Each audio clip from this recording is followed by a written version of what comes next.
Salam hangat lagi nih buat Anda semua. Ketemu lagi kita di sesi bedah mendalam kita. Halo, senang bisa kembali berbagi. Hari ini kita mau gali lebih dalam nih soal buku Storyworthy dari Matthew Dicks. Kita bakal fokus ke kutipan-kutipan keren dari buku ini. Iya, buku ini memang terkenal banget ya. Isinya tuh tips praktis, ada latihan-latihannya. Contohnya juga banyak. Betul, tujuannya jelas banget. Bantu kita semua, siapa aja, biar lebih jago cerita.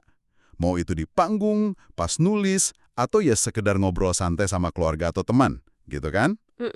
Biar ceritanya lebih kena gitu ya. Nah, misi kita sekarang ini, kita mau fokus ke satu teknik spesifik. Katanya sih, teknik ini ampuh banget buat bantu kita nemuin cerita-cerita oke dari hidup kita, bahkan dari hal yang kelihatannya sepele.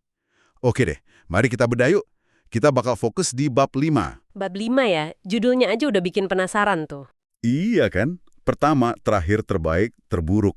Cocok katanya buat nemenin perjalanan panjang di mobil. Kencan pertama, ya pokoknya buat nemuin cerita deh. Yang menarik dari Matthew Dicks ini, dia kan storyteller kawakan ya, sering menang kompetisi gitu.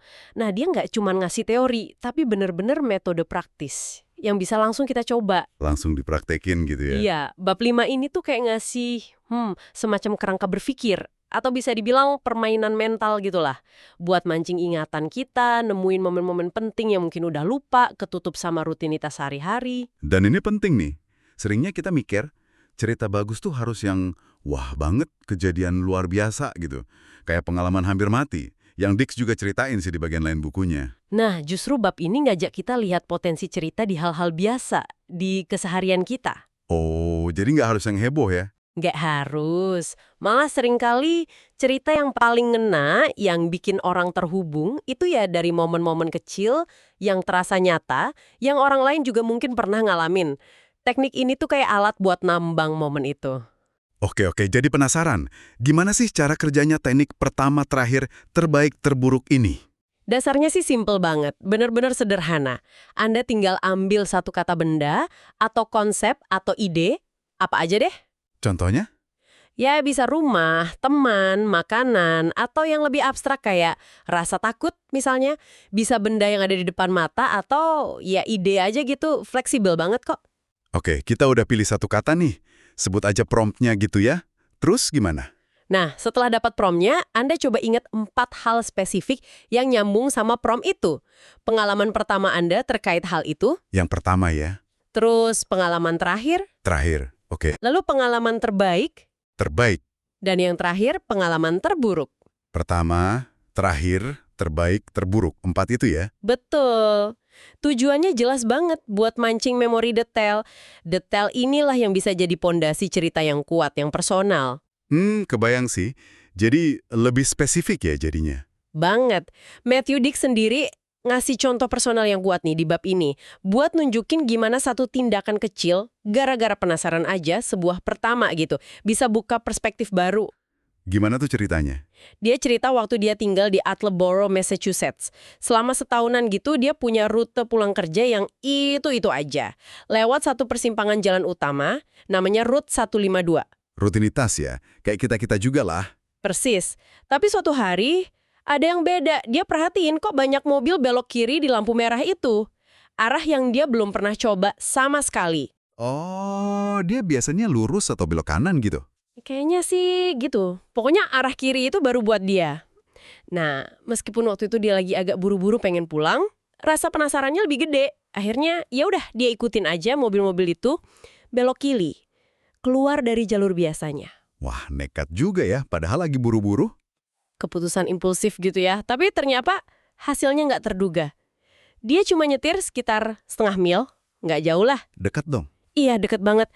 Tiba-tiba dia nemu jalan utama lain yang lebih gede, rame banget. Banyak restoran cepat saji, ada McDonald's, KFC, toko-toko, bahkan arena bowling. Kayak nemu dunia tersembunyi gitu. Serius? Padahal cuma setengah mil dari jalan biasa dia. Iya, itu yang bikin dia kaget. Selama setahun lewat situ tiap hari, nggak nyadar ada keramaian kayak gitu deket banget. Gila juga ya, kok bisa nggak tahu? Dan ada satu detail lagi yang bikin momen itu makin klik buat dia. Di ujung jalan baru itu, dia lihat plang arah ke Interstate 495. Itu jalan tol yang sering banget dia pakai buat pergi-pergi. Oh, nyambung ternyata jalannya. Nyambung. Seketika itu peta mental dia soal area rumahnya itu langsung berubah total. Kayak kepingan puzzle yang nyatu gitu. Penemuan geografis ini kan penting ya, tapi kata Dix ada makna yang lebih dalam lagi di baliknya. Apa tuh makna dalamnya? Momen itu, pas dia mutusin belok kiri cuma karena pengen tahu ada apa di sana, itu jadi pengalaman pertama dia nyetir secara sadar cuma buat eksplorasi. Nggak ada tujuan lain, cuma pengen nemuin sesuatu yang baru. Jadi bukan karena mau kemana gitu ya, tapi benar-benar cuma penasaran. Betul, dia jadi ngerasa kayak penjelajah di lingkungannya sendiri. Ada rasa bebas, rasa nemuin sesuatu. Nah, keputusan kecil itu, belok kiri itu, ternyata ngubah cara pandang dia soal eksplorasi. Jadi, ini contoh bagus banget gimana prom pertama, pengalaman pertama eksplorasi karena penasaran, itu bisa jadi cerita soal perubahan internal, bukan cuma soal nemu jalan baru. Ah, iya. Jadi bukan cuma peta fisik yang berubah, tapi peta batin dia juga ya. Paham sekarang kenapa momen pertama itu bisa kuat banget jadi inti cerita. Bukan cuma apa kejadiannya, tapi gimana rasanya buat kita, dampaknya apa. Tepat sekali. Pengalaman itu jadi kayak jangkar buat cerita tentang pentingnya rasa ingin tahu, pentingnya sesekali keluar dari rutinitas kita. Keren contohnya. Itu kan contoh dari momen eksplorasi ya. Tapi Dix juga pengen nunjukin kalau teknik ini tuh nggak perlu nunggu momen wah atau petualangan gitu kan. Katanya dari prom biasa aja bisa. Iya, dia sengaja ngasih contoh lain. Waktu itu di workshopnya ada murid yang ngasih prom pohon. Pohon. Kayaknya datar banget yang kedengarannya. Nah, itu dia. Dix bilang muridnya juga mikir, itu prom nggak menarik. Tapi justru Dix pakai itu buat nunjukin potensinya. Kadang justru yang sederhana gini malah lebih ngena karena dekat sama hidup kita. Oke, terus di mana dia pakai prom pohon ini? Untuk kategori pertama, dia langsung ingat pohon ek gede di ujung jalan masuk rumah masa kecilnya. Pohon itu tempat dia sama saudara-saudaranya nunggu bus sekolah. Oh, tempat nunggu bus ya? Iya, terus dia sadar, wah banyak banget kejadian kecil di bawah pohon itu. Ngobrol, main, mungkin berantem juga. Selama bertahun-tahun. Jadi banyak banget potensi cerita di situ. Bahkan pohon itu udah pernah dia sebut di cerita dia yang lain.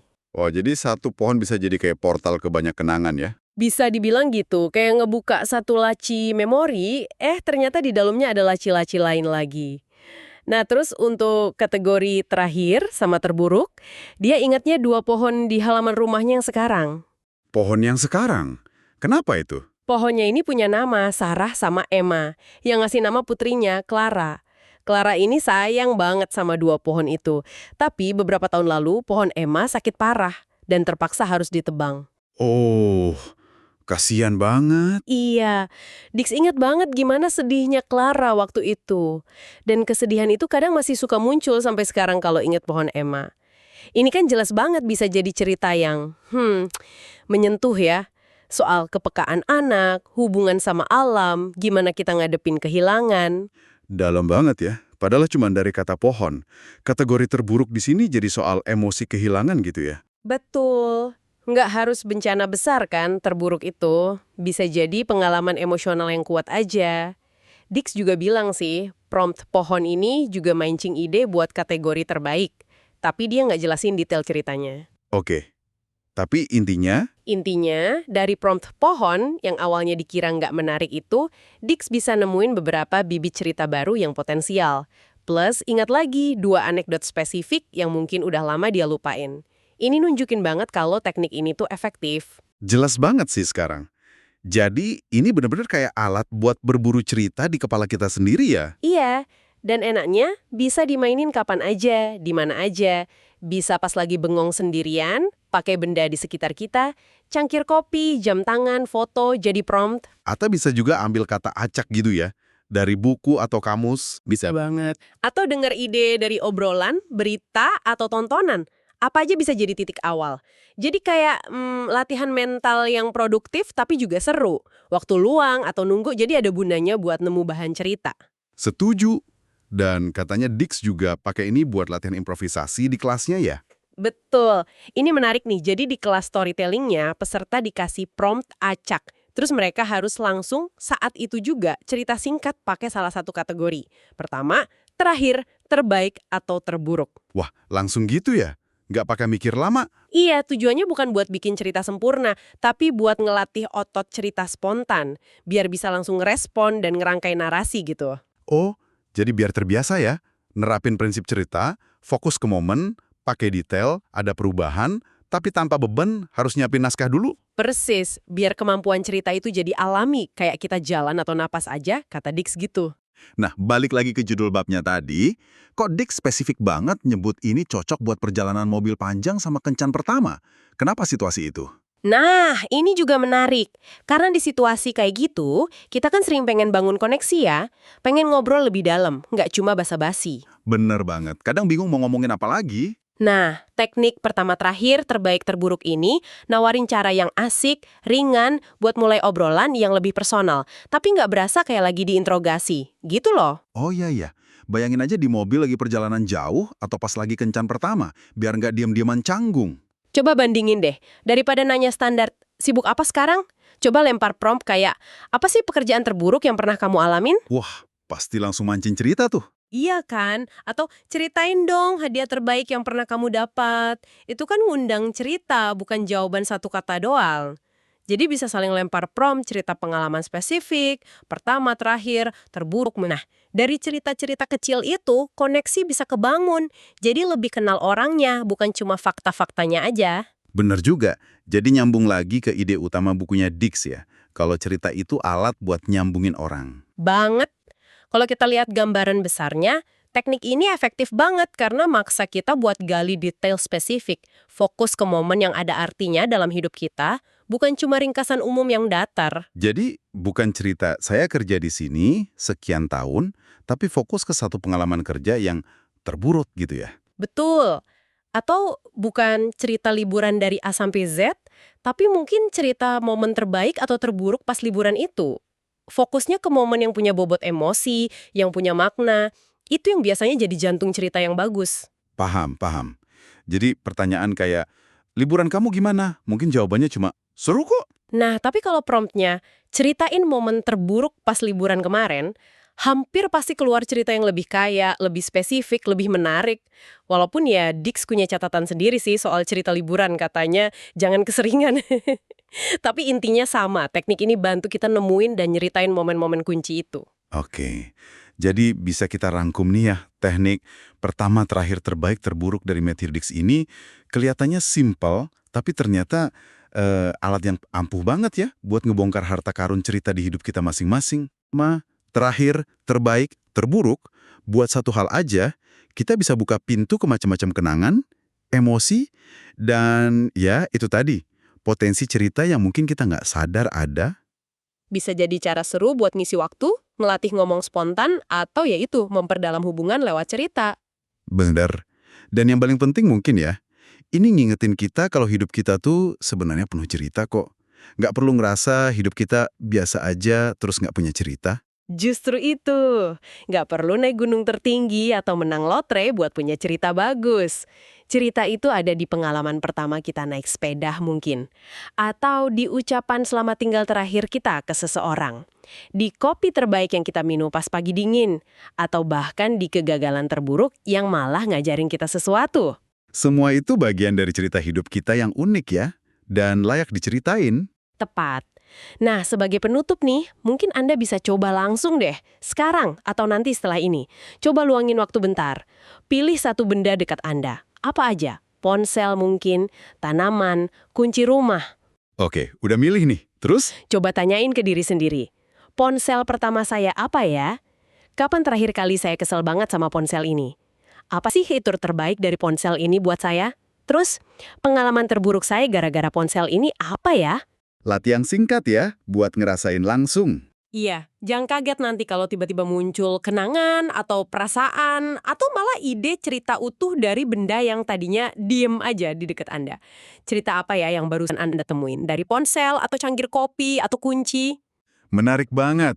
Terima kasih banyak ya sudah nemenin kita bedah mendalam soal teknik pertama terakhir terbaik terburuk dari buku Storyworthy Matthew Dix ini. Sama-sama. Semoga bermanfaat ya. Semoga ini bisa jadi alat bantu buat Anda semua nemuin dan bagiin lebih banyak cerita dari hidup Anda. Sampai ketemu lagi di sesi berikutnya ya.